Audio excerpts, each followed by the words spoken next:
each company is different. I think we each need and we do spend a lot of time thinking about where are the places where we can have the most impact with our money, with our people, with our brand.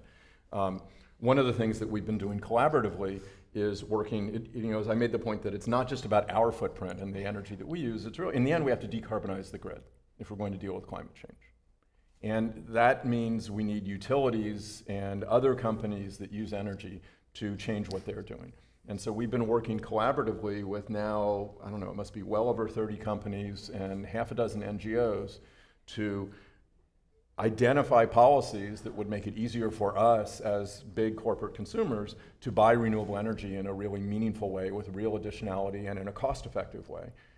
And then to work with utilities and regulators to change those policies. And that's a place where we have real power in the marketplace. It's not just about us investing our cash or changing our procurement. It's about beginning to change the whole market. Right, and utilities are pretty resistant to change. They like the status quo very well. Thank you very much. Just leave us alone. But how's that going with utilities to get them to dance differently? The utility industry historically, especially compared to Silicon Valley, is conservative and slow moving.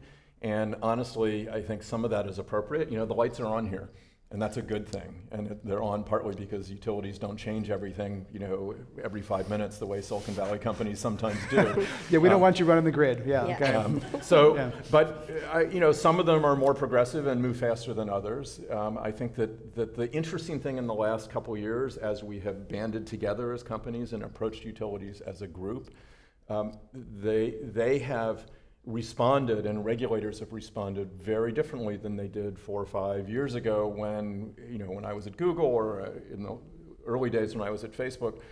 We'd approach them as one company, and they'd listen, and then they'd have lots of reasons why, we can't really do that right now, or we can't do what you'd like, but how about this other thing that didn't really work for us? Now, with several dozen companies approaching them, they're listening in a very different way, and the conversation, I think, is beginning to move.